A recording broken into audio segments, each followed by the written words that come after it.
Mume wa makamu apatikana ameuawa Kitale kwa njia ya kutatanisha, huku mwili wa mwanamume mwingine wa miaka 25 ukipatikana umetupwa Mutarakwa, Limuru.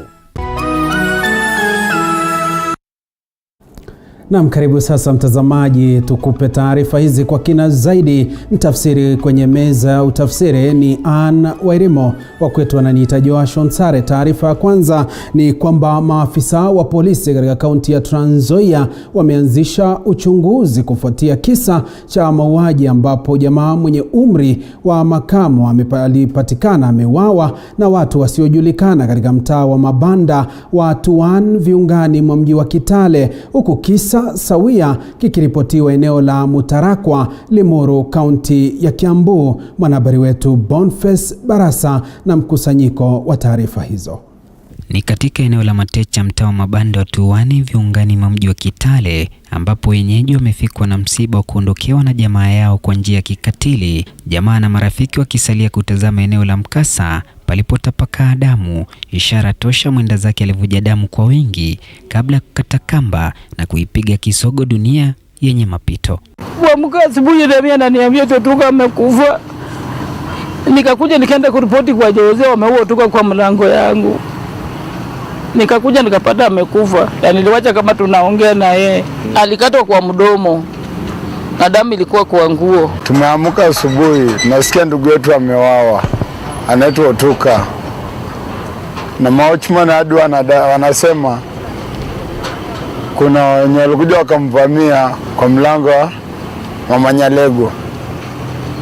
Tukajaribu kuangalia, tujapata maoni yote. Wenyeji wamedai usalama umedorora siku za hivi karibuni, ikizingatiwa chini ya miezi 4 pameshuhudiwa zaidi ya visa 3 vya mauaji ya kikatili eneo hilo. Baadaye ni boy wa mine, tunashindanga naye, tunamanganga naye, job tunachapa pamoja. Lakini sana najiuliza hii issue ni gani? Kama watu wanaweza toka faa wakuja watukiri hapa hivi. Hali sawa na hiyo imeshuhudiwa katika kijiji cha Mutarakwa, Limuru, kaunti ya Kiambu, ambapo mwili wa kijana mwenye umri wa miaka 25 umepatikana umetupwa katika kichaka kilicho kando ya barabara kuu ya Nairobi Maimayo. Kutoka hii highways tengenezo zote ili ya kuelekea Nakuru Maimayo na kuelekea hii ya kwenda Deia, security wise imekuwa baya sana, kwa sababu mtu anaweza ulaliwa bali na analetwa hapa kwetu, anatupwa hapa. Hapo ndio tunaomba serikali na security iweze kuingilia na kuangalia usiku vile mambo inaendelea. Una mzee ametupwa kutoka huko bari, amekuja hapa akatupwa kwa shimo akakuriwa. Una kijana wetu ameua hapa. Sasa mambo ya usalama imesoroteka. Na katika kaunti ya Kisumu, kata ya Baagulu, eneo bunge la Alego Usonga, watoto 3 wameteketea moto kiwango cha kutotambulika nyumbani kwao.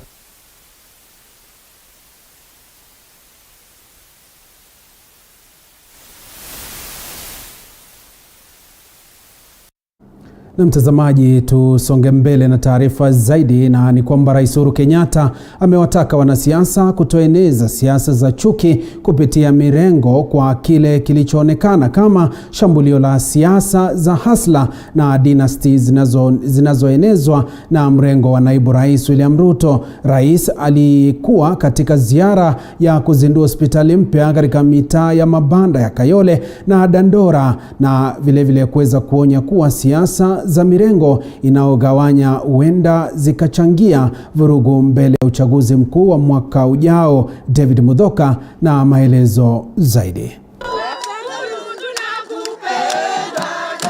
Kwa mara ya pili chini ya wiki moja, Rais Uhuru Kenyatta amemkosoa naibu wake William Ruto, mara hii akiwaonya wanasiasa wanaotumia mirengo kugawanya taifa kwa siasa za aina hiyo zinalirudisha nyuma taifa. Usemi wa rais aliyekuwa kwenye ziara ya kuzindua zahanati mpya katika mitaa ya mabanda ya Kayole kabla ya kuelekea Dandora, ukionekana kulenga mrengo wa naibu rais William Ruto unaoeneza siasa za hasla na matabaka almaarufu dynasty. Watu ambao wanataka kugawanya wananchi kwa mirengo mbalimbali. Hiyo ni vita inatuletea na umwagikaji wa damu. Mimi naambianga watu ya kwamba uongozi ni wa mara mbili. Unaweza uongoze na kifua, lakini unaweza kuongoza na upendo na majaliwa ya Mwenyezi Mungu. Badala yake, Rais Kenyatta amewataka wanasiasa kuiga mfano wa handshake kati yake na kinara wa ODM Raila Odinga na kuungana kukwamua taifa kutoka kwenye minyororo ya utengano. Sasa hapa Babu Owino amekaa hapa. Kama sio handshake sasa angekuwa ananitupia mawe huyu kijana huyu. Sisi hatujakuja hapa kuingilia mtu. Sisi tumekuja hapa kuuliza Wakenya. Sisi tunataka kujua shida zenu tuweze tuzitatue pamoja na nyinyi. Kenyatta aidha amepigia debe mswada wa marekebisho ya katiba wa BBI, akiutaja kama kwa heri yake kwa taifa baada yake kugura Ikulu mwaka ujao. Si ni yenu hii? Si mali itakuwa yenu? Kwa nini mwingine aseme hamuna haki ya kuipata? Kunaye haki hapo jameni? Na ndio mimi naambianga watu, chukua ile iko, ile ingine munaambiwa ahadi ambazo munaambiwa, utakuwa tayari umeshika ile ambaye iko, ahadi utakula ingine baadaye. Pamoja na kuzindua hospitali 2 katika maeneo haya zilizoko chini ya usimamizi wa idara ya huduma za jiji la Nairobi NMS, Kenyatta vile amewahakikishia wakazi kuwa atatimiza ahadi alizotoa kwao wakati wa kampeni za uchaguzi wa urais miaka 4 iliyopita. Ile maji yote kutoka borehole zote ambazo tumechimba, tumesema wananchi wapewe maji bure. Hata ndururu hakuna kulipa. Na bado tutaendelea mpaka tuhakikishe ya kwamba kila ward katika mtaa wa Nairobi iko na hospitali yake, na wananchi wasiwe wanatembea kilomita na kilomita kutafuta matibabu, wae matibabu iko karibu na wao. Hospitali hizo 2 za Soweto na ushirika zinatarajiwa kutoa huduma ya karibu ya matibabu kwa wakazi, zikiwa za 4 kuzinduliwa chini ya siku 8 na Rais Kenyatta. Juma lililopita Kenyatta alizindua hospitali za aina hiyo katika mitaa ya Kiamaiko na Uthiru, huku akitarajiwa kufungua nyingine 20 kwenye mitaa mingine ya mabanda katika siku zijazo. David Mudhoka, TV47, Nairobi. Na shukrani sana David Mudhoka. Tuangazie masuala ya afya, na ni kwamba uwanja wa ndege wa kimataifa wa Jomo Kenyatta umetayarishwa kupokea shehena ya kwanza ya chanjo ya COVID-19. Haya ni kulingana na afisa mkuu wa mipango katika uwanja huo wa JKIA, ambaye anasema kuwa itakuwa rahisi mno kwa uwanja huo kugeuzwa kutoka uhifadhi wa maua hadi uhifadhi wa chanjo ya COVID-19 kutokana na uwepo wa jokovu za kutosha. Haya na huku roboti za corona zilizotolewa na serikali ya Japan na kuwekwa katika uwanja wa JKIA kuonyesha matokeo ya kuridhisha. Mwanahabari wetu Zaina Mohamed na maelezo zaidi. Huku nchi nyingi za bara Afrika zikiweka mikakati kabambe ili kuhakikisha ziko tayari kwa mapokezi ya chanjo ya COVID-19, Kenya na hasa uwanja wa ndege wa kimataifa wa Jomo Kenyatta upo tayari kwa mapokezi ya shehena ya kwanza ya chanjo ya COVID-19. Kulingana na afisa mkuu wa mipango wa JKIA, itakuwa rahisi mno kwa uwanja huo kugeuzwa kutoka uhifadhi wa maua hadi uhifadhi wa chanjo ya COVID-19 kutokana na uwepo wa jokovu za kutosha.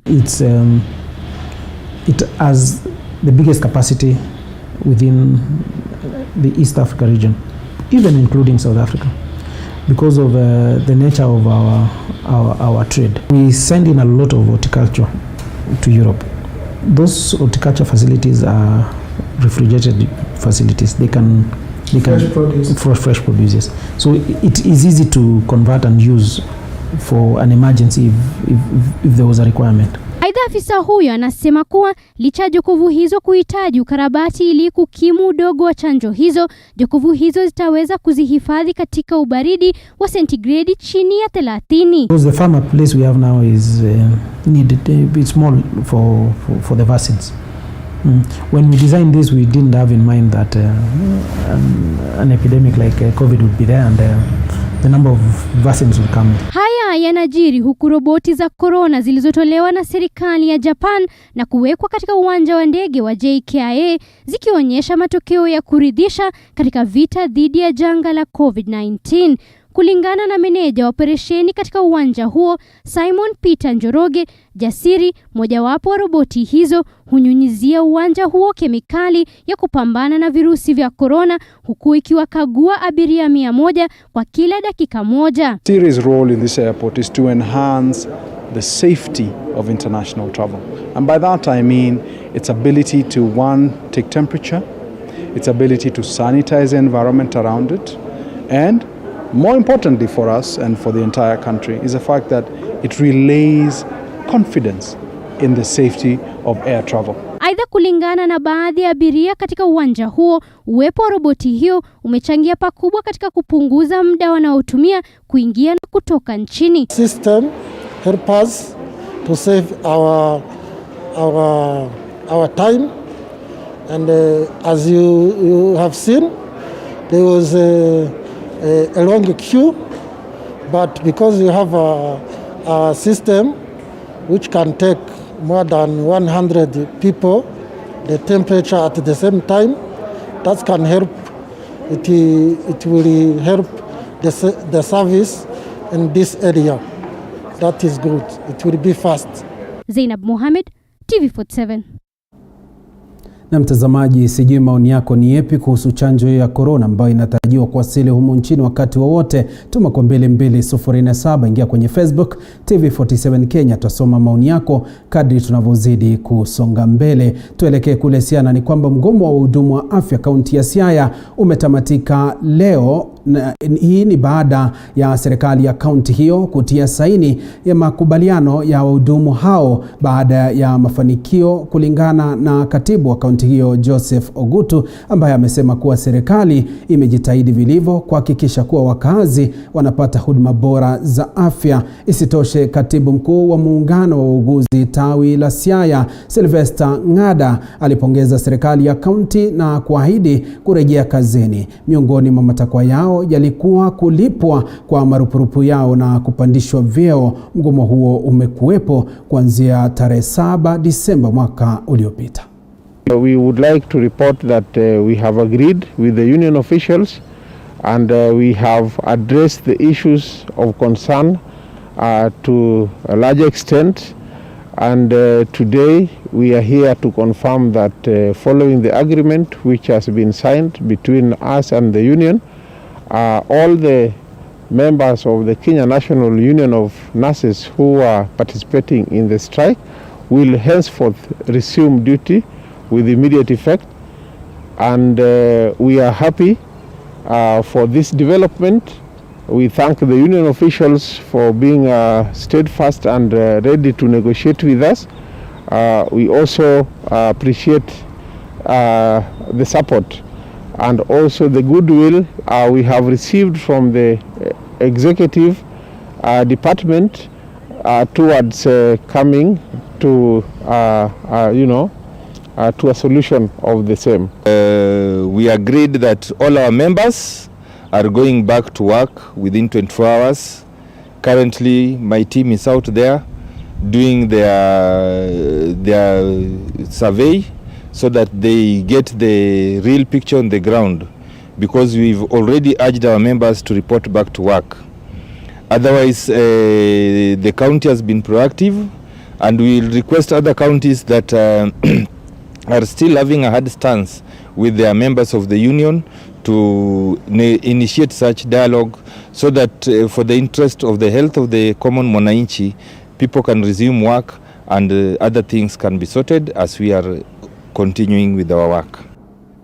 Na mtazamaji, tukiendelea mbele ni kwamba mwenyekiti wa baraza la magavana nchini Martin Wambora ameeleza kuwa mkutano wa kuendeleza miji ya Afrika utafanyika katika kaunti ya Kisumu. Mkutano huo ukitarajiwa kujadili changamoto kubwa ambazo Afrika inakabiliana nazo kwa kutimiza malengo ya mwaka 2063 ya Umoja wa Afrika.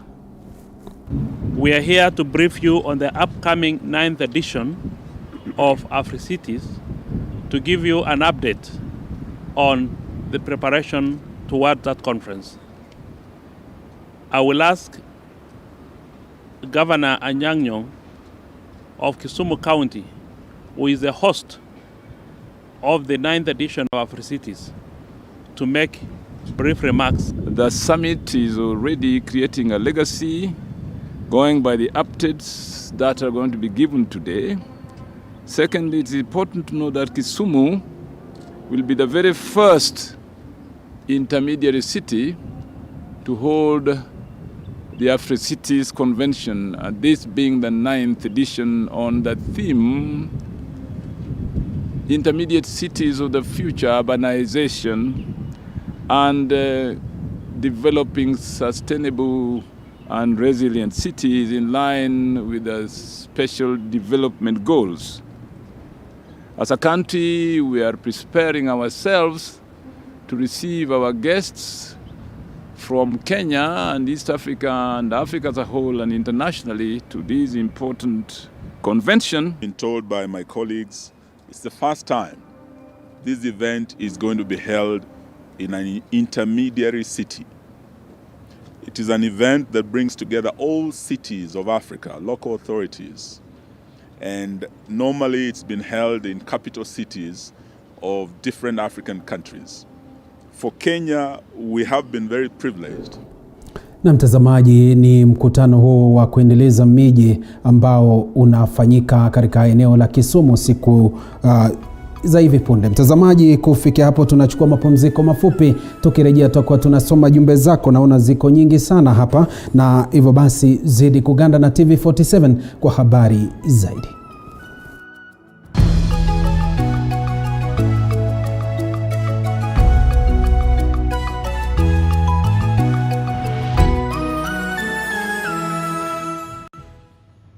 What's the perfect way to kickstart your day in the morning?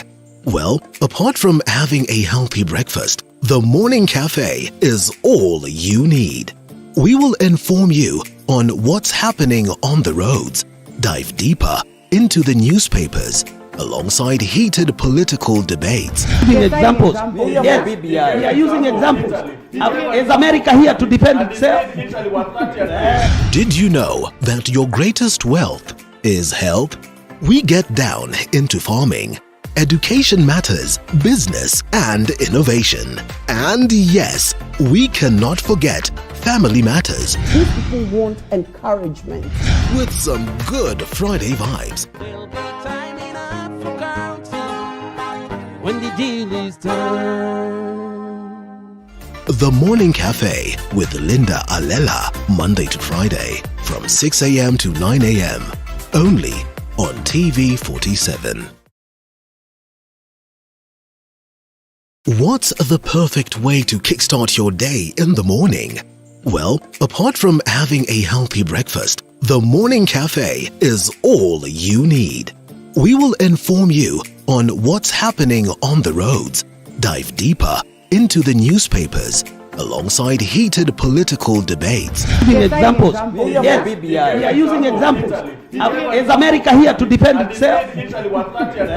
Did you know that your greatest wealth is health?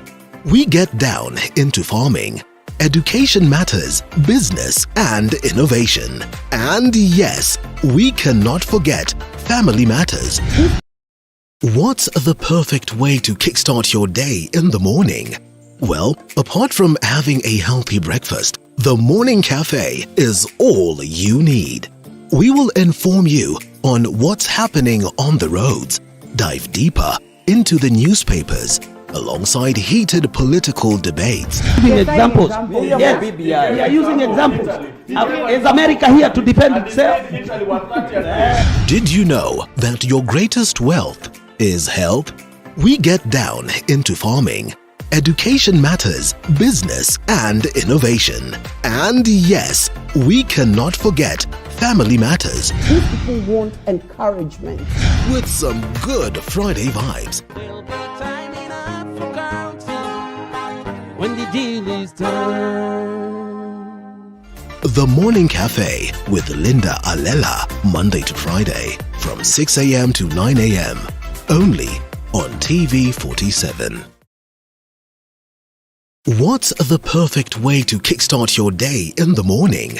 Well, apart from having a healthy breakfast, the Morning Cafe is all you need. We will inform you on what's happening on the roads, dive deeper into the newspapers alongside heated political debates. Using examples. Yes, we are using examples. Is America here to defend itself? Did you know that your greatest wealth is health? We get down into farming, education matters, business and innovation. And yes, we cannot forget family matters. These people want encouragement. With some good Friday. Na karibu tena mtazamaji, tuzidi kukufahamisha kama ndo mwanzo unajiunga nasi, ni taarifa za upeo wa TV47. Tusonge mbele na ni kwamba mahasimu wa kisiasa kutoka bonde la Ufa, naibu wa rais William Ruto na seneta wa Baringo Gideon Moi leo wamekutana ana kwa ana katika mazishi ya marehemu Hosea Kiplagat. Wawili hao wakitumia mazishi hayo kupimana nguvu. Aidha, uhasama kati ya Ruto na Moi ukiwa dhahiri. Viongozi waliohudhuria mazishi hayo wamewataka wawili hao kushirikiana kuendeleza umoja wa jamii ya Kalenjin, huku Ruto akisisitiza kuwa ananuia kubadilisha fikra za Wakenya kupitia siasa za hasla. Ilikuwa onyesho la kupimana nguvu katika mazishi aliyekuwa mwenyekiti wa banki ya Cooperative Hosea Kiplagat, ambaye pia alikuwa mwenyekiti wa chama cha KANU eneo la Baringo kwa miaka mingi, katika viwanja vya shule ya msingi ya Cheplambus, Tenges, kaunti ya Baringo. Seneta wa kaunti hiyo Gideon Moi akionekana kumpuuza naibu rais William Ruto alipofika kuhudhuria mazishi hayo. Uhasama kati ya wawili hao ukiwa wazi, seneta wa Narok Ledama Olekina amewataka Moi na Ruto kushirikiana kuleta umoja miongoni mwa jamii ya Kalenjin, Ruto akitupilia mbali madai ya kuwepo kwa uhasama kati yake na Moi. Nyinyi ni watoto wa tumbo moja, lazima mushikanishe jamii ya Wakalenjin pamoja. That one is a must. Itafika wakati mutasema personal differences aside, tuzungumze na mdomo moja. Tuzungumze na njia ambaye tutainuana. Tuzungumze na njia ambaye tutasaidiana, ili tutoe uamuzi moja ambaye itakuja kusaidia watu wa Kenya na kusaidia jamii ya bonde la Ufa. Usikuwe na wasiwasi ati kuna maneno hapa. Hapana. Sisi ni watu united. Sisi tuko kabisa. Na sio ati united ati watu ya Wakalenjin. Hapana, tuko united as Kenyans. All of us, we are united. Seneta Moi akidinda kuzungumza lugha ya kitaifa na badala yake kumvamia Ruto kwa kutumia lugha ya Kalenjin. Moi akiwataka wakazi wa Baringo kutokubali kudanganywa na naibu rais, akidai ahadi za maendeleo aliyotoa Ruto hayajatekelezwa. Aidha, Ruto alitumia fursa hiyo kupigia debe siasa zake za hasla, akipinga madai ya kuhusishwa katika ufisadi. Hata na wao tunaweza kwa njia kupitia mpango ya serikali kuwapatia uwezo wa kuwa na matumaini, ili tukimwona mtu pale ambaye ametoka mahali padogo na amepata mali kama vile Hosea amepata, tusianze kuwaita wezi. Sisi watu ya Nyeri na watu ya Mlima Kenya ni marafiki wenu na tutapenda nyinyi. Na sisi ni watu ya shukurani. Ukitutendea mema tutakufanyia nini? Mema. Ruto na Moi walitawazwa kuwa viongozi wa jamii ya Kalenjin mapema mwaka huu, huku wengi wakishangazwa na uamuzi wa bunge la Baringo, eneo linalodaiwa kuwa ngome ya Moi, kupinga ripoti ya BBI na kuegemea upande wa naibu rais William Ruto. Musa Salah, TV47. Na shukran sana Musa Sala kwa taarifa hiyo. Mtazamaji, tusalie katika masuala ya kisiasa, na ni kwamba kinara wa ODM Raila Odinga anadaiwa kuendelea kujipanga kimya kimya kwa masuala ya siasa za mwaka 2022. Kulingana na katibu mkuu wa chama cha ODM Edwin Sifuna, wamenunua baadhi ya vifaa kuendelea kujipanga, akipuuzilia mbali kuwa wameagiza chopa 4 kwa ajili ya kampeni zijazo, huku akiwataka vinara wenza wa NASA kujipanga kivyao, kwani NASA ilikwisha. Mwanahabari wetu wa masuala ya kisiasa Elizabeth Mutuku na taarifa hiyo kikamilifu. Siasa za mwaka 2022 zikiendelea kunukia, chama cha ODM kinadaiwa kujipanga kuhusiana na ni nani atashirikiana nao mwaka 2022.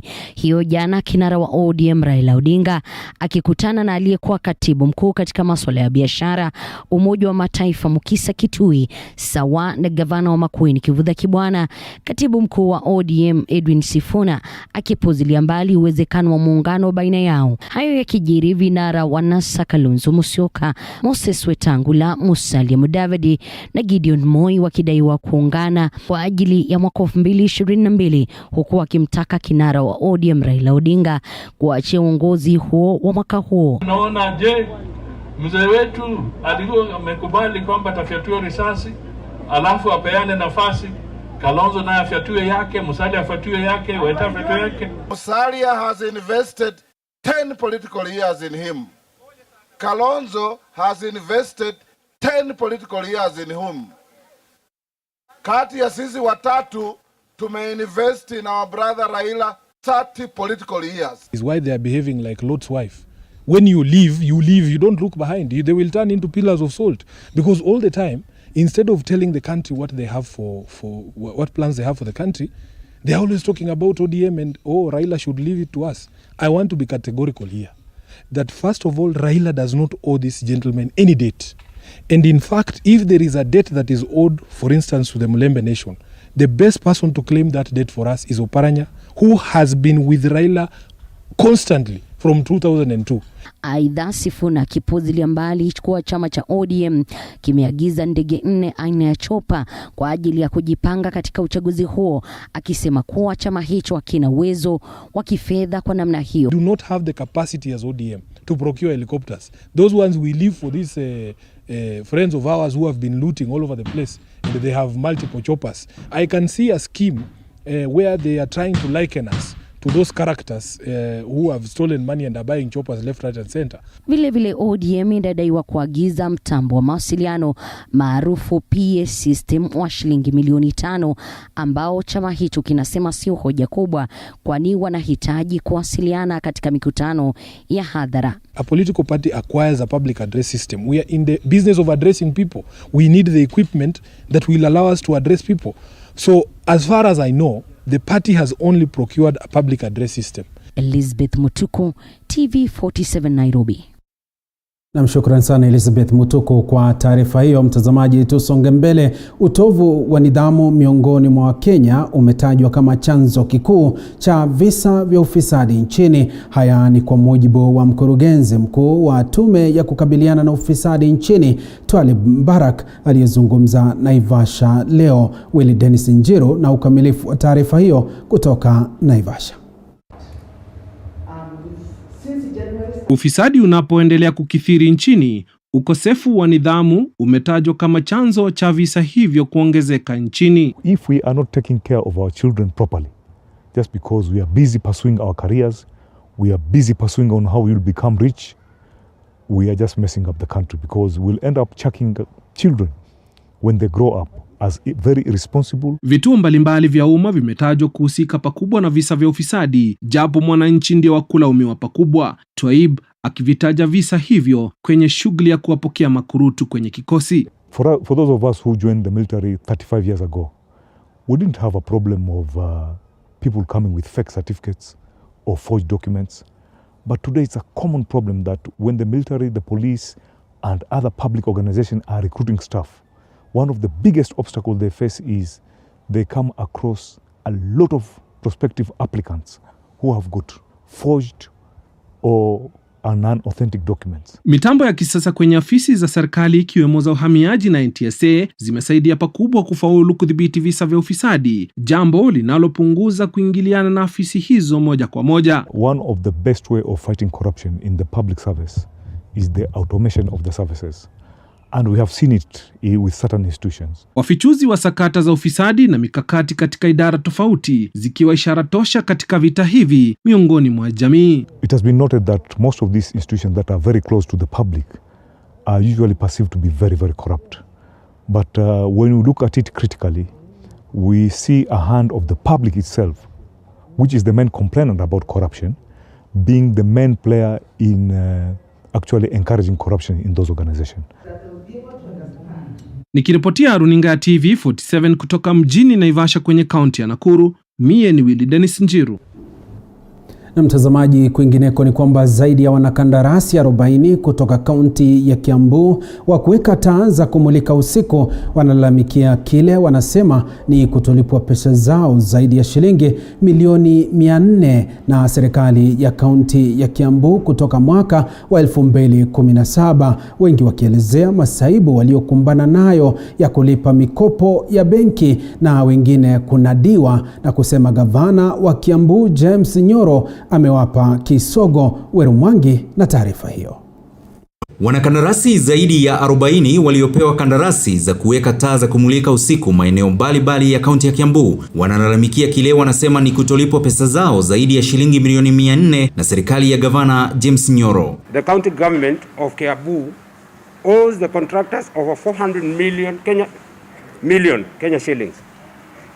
Most of the contractors took loan and are unable to service, and they are now being auctioned and ailing from matters resulting from the same. Wameelezea kandarasi hizi zilikuwa za mwaka wa 2017 wakati Nyoro alikuwa naibu wa gavana, na hata baada yao kumaliza kazi zao na kupewa vyeti vya kuonyesha wamemaliza, hawajapokea hata peni moja. There is no any single street light you see in Kiambu which had been paid, and these street lights hata ukipita huku siku yote inaona.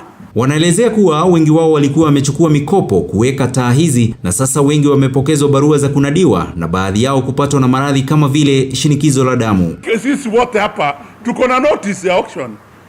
Pesa ulichukua 2017 2018, na hata sasa wengine umelipa, na ile pesa ulikuwa ya mambo ingine unalipa hii, lakini sasa imekwisha. Majaribio yao ya kupata gavana Nyoro ili kudai malipo yao yote yameambulia patupu na kumkashifu kwa kile wamesema amekuwa akitoa kandarasi kwa kampuni 2 za familia yake ambayo kwa sasa wanadai imelipwa shilingi milioni 60, na hivyo kutaka tume ya kupambana na ufisadi na idara ya DCI kumchunguza. The governor has been paying close friends and family members.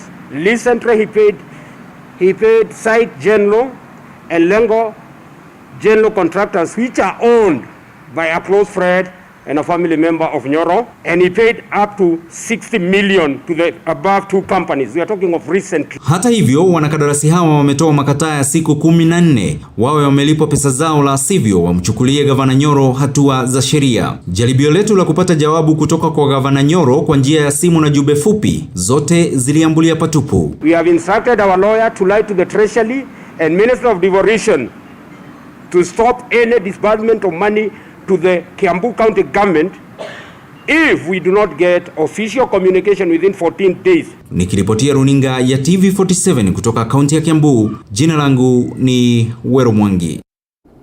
Na mtazamaji, tusonge mbele, na ni kwamba waziri wa utalii Najib Balala ameiomba serikali ya kaunti ya Narok kutanguliza maendeleo ya mpango wa usimamizi wa uchumi wa Maasai Mara utakaosaidia kupunguza mgogoro kati ya binadamu na wanyamapori. Balala alikuwa katika eneo la Aitong, kaunti ya Narok, akilaumu kaunti hiyo kwa kuchelewesha mchakato wa kuendeleza mpango wa mbuga hiyo. Ni safari ambayo imechukua karibu miaka 10, safari ya kuwa na mpango wa usimamizi wa mbuga na kupunguza uhasama baina ya wanyama na binadamu.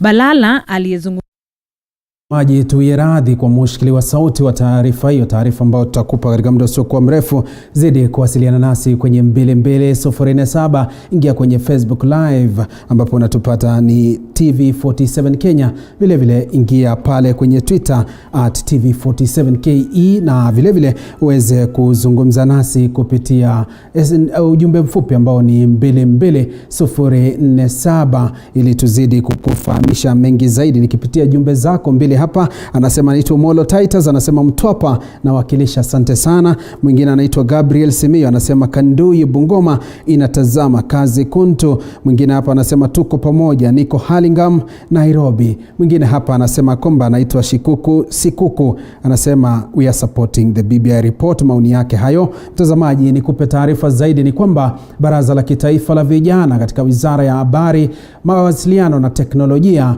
imejukumika katika kutetea nafasi za vijana katika nyanja ya siasa, jamii, biashara kati ya nyanja zingine. Vijana wengi nchini baada ya kuweza kupata ukosefu wa ajira kwa vijana takriban 70%. Sasa baraza hilo limeanza kutoa mafunzo ya ujuzi. Baadhi ya mbinu ambazo baraza hili linatumia ili kuwahusisha vijana kujimarisha kifedha ni kuwapa ujuzi wa kuanza kazi, na linaamini kuwa mbinu hii itabadili jinsi uchumi wa taifa unakuwa kwa kuwa vijana wengi watapata ajira.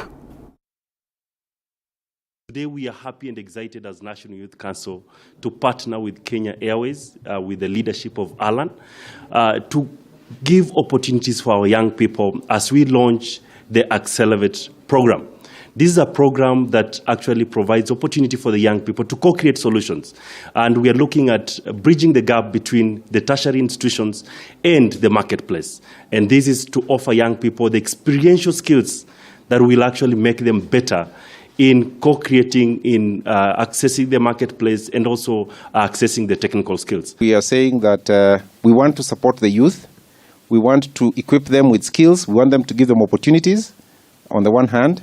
On the other hand, we also want innovative ideas, because the youth have extremely innovative ideas, and we are aware of that.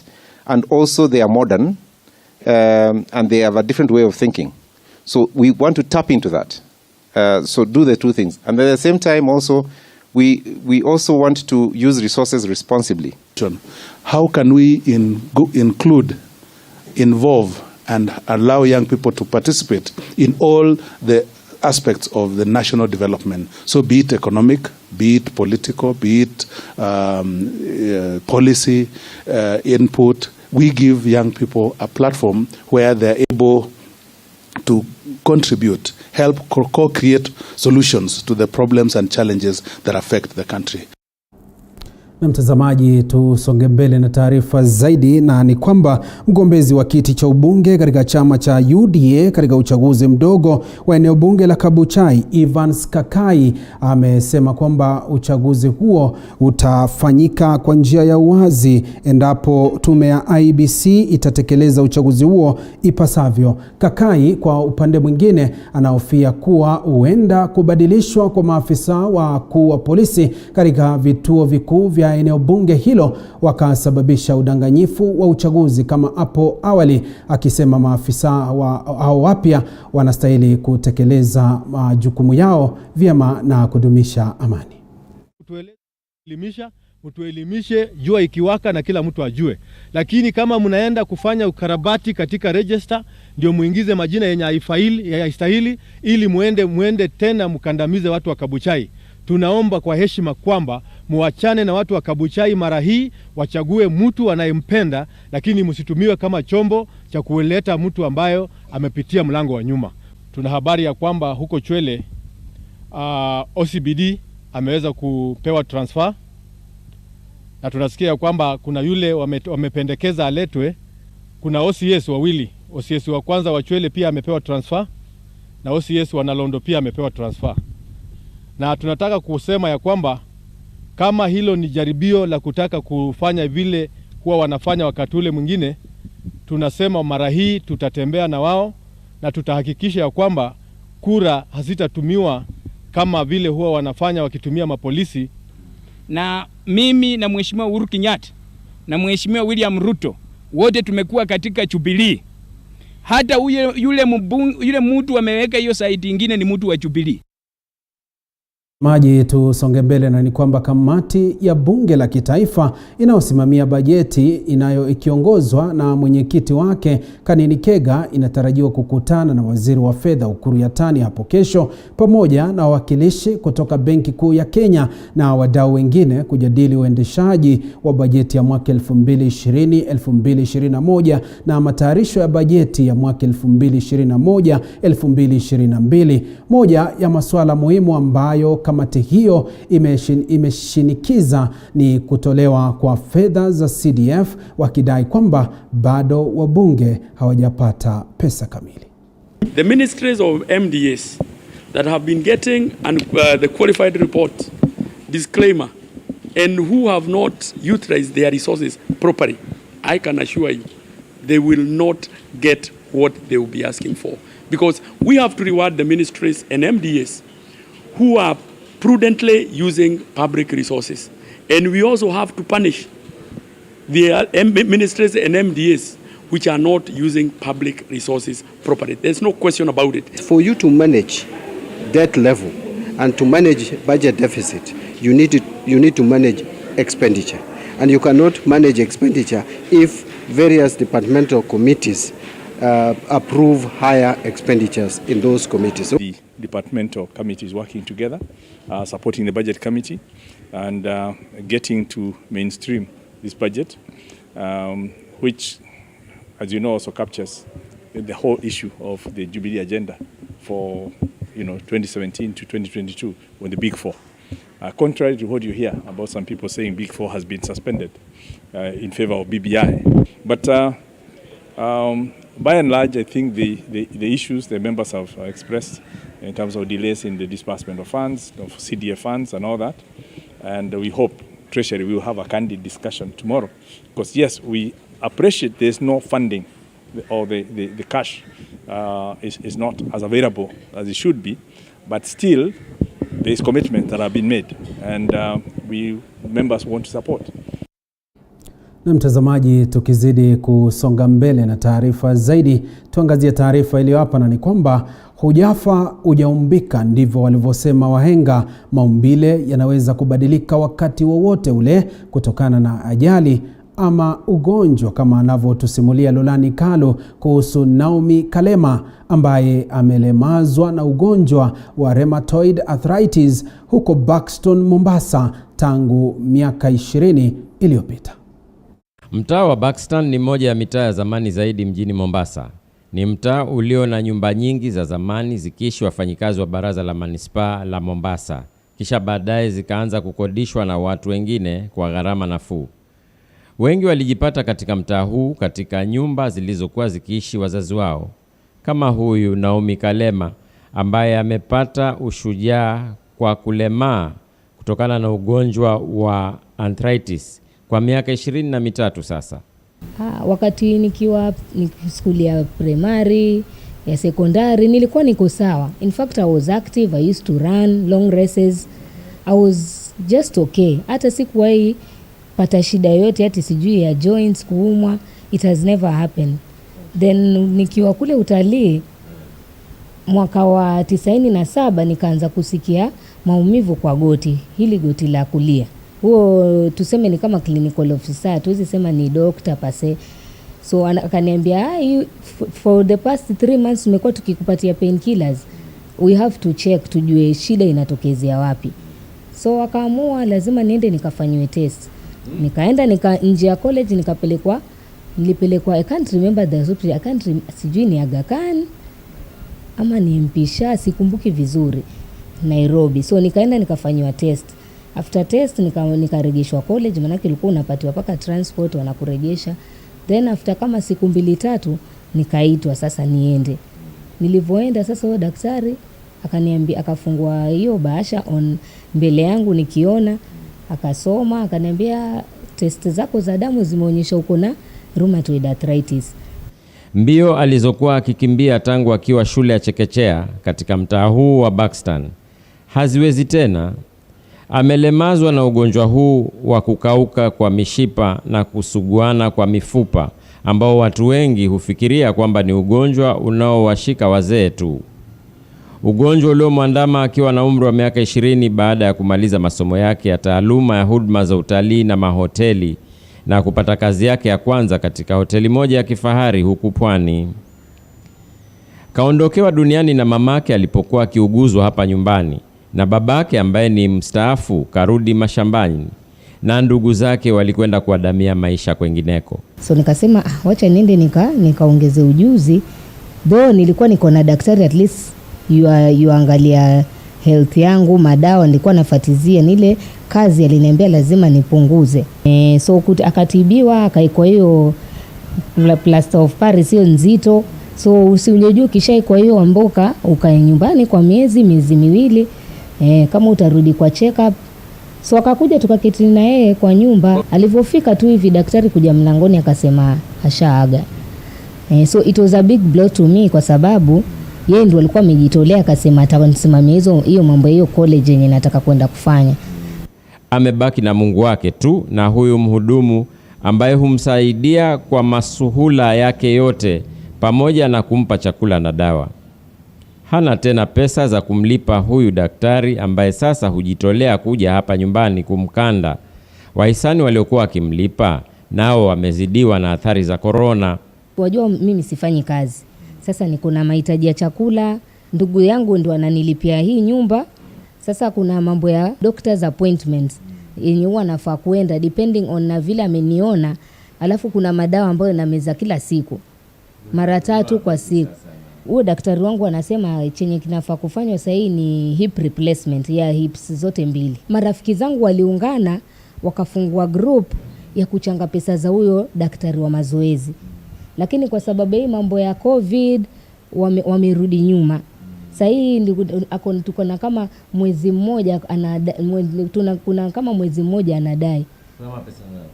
Hiyo mwezi mmoja ambao 6,000. Pamoja na hayo, kuna tetesi za ustawishaji wa kibinafsi ambao umepangwa utakao lazimu kubomolewa kwa nyumba hizi ambazo zimekuwa machoni mwake tangu zaidi ya miaka 40 iliyopita. Kwa sababu sasa najiuliza hizi nyumba wanasema wanaleta affordable housing. Affordable housing inamaanisha watabomoa hizi wajenge zingine. Sasa hizo zingine yasemekana zitauzwa. Yaani zitakuwa si za kutoa kodi kila mwezi, ni ununue.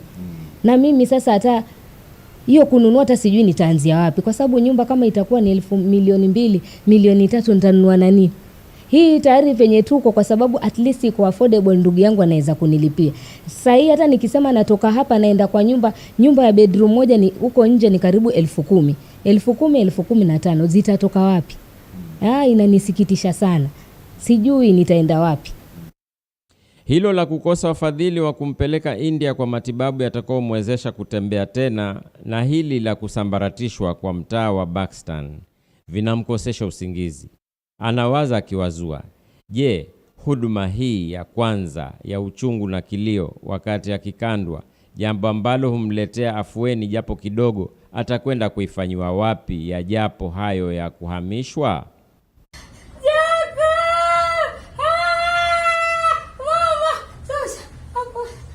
Pole sana Pole. Hujafa, hujaumbika, waliyasema wahenga. Mambo hubadilika kuhusiana na maumbile. Tunachopakia nacho ni matumaini tu kwamba siku moja itakuwa siku njema.